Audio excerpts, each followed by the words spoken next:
Hi everyone, welcome to Kalam GS analysis centre. तो आज हम बात करेंगे about Zika virus. Zika virus एक मस्कीटो बॉर्न फ्लैवी वायरस है जिसे पहली बार 1947 में युगांडा में मंकीज में पहचाना गया था। इसे बाद में 1952 में Uganda and the United Republic of Tanzania में मनुष्य में पहचाना गया। जीका वायरस डिजीज का outbreak Africa, America, Asia and the Pacific में दर्ज किया गया है। 1960 से 1980 के दशक तक अफ्रीका एंड एशिया में ह्यूमन इन्फेक्शंस के रेयर स्पोरेडिक केसेस पाए गए, जिनमें आमतौर पर हल्की बीमारी होती है। जीका वायरस डिजीज का पहला रिकॉर्डेड आउटब्रेक 2007 में आइलैंड ऑफ यप, जो कि सिचुएटेड है इन फेडरेटेड स्टेट्स ऑफ माइक्रोनेशिया, से दर्ज किया गया था। अक्टूबर 2015 में ब्राजील ने जीका वायरस इन्फेक्शन और माइक्रोसेफेली के बीच संबंध का सूचना दिया। Outbreaks and the evidence of transmission जल्द ही पूरे अमेरिका, अफ्रीका एंड दुनिया के अदर रीजन्स में दिखाई दिए।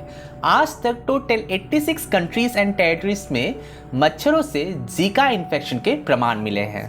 अब हम जानते हैं science and symptoms of Zika virus. Zika virus disease का इंक्यूबेशन पीरियड यानी सिम्टम्स के एक्सपोजर में आने का समय 3 से 14 दिन होने का अनुमान है।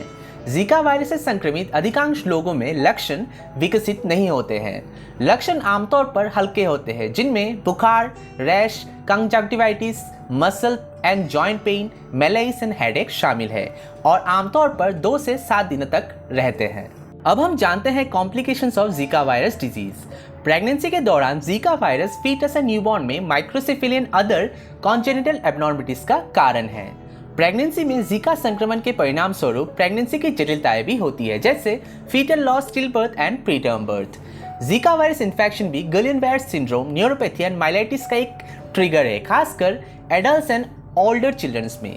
प्रेगनेंसी के आउटकम्स पर जीका वायरस के संक्रमण के प्रभाव, strategies for prevention and control और चिल्ड्रंस एंड एडल्ट्स में अदर न्यूरोलॉजिकल डिसऑर्डर पर संक्रमण के प्रभावों की जांच के लिए रिसर्च जारी है। Transmission of Zika virus disease. Zika virus मुख्य रूप से ट्रॉपिकल एंड सब ट्रॉपिकल रीजन्स में एडिस जेनस, मुख्य रूप से एडिस इजिप्टी से संक्रमित मच्छरों के काटने से फैलता है।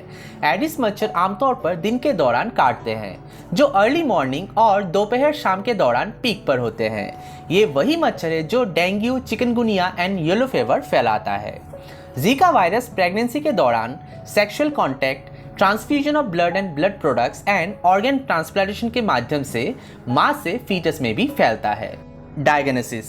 जीका वायरस के इन्फेक्शन का संदेह Zika virus transmission and Aedes mosquito vectors वाले एरियाज में रहने वाले या आने वाले व्यक्तियों के लक्षण के आधार पर ही किया जा सकता है।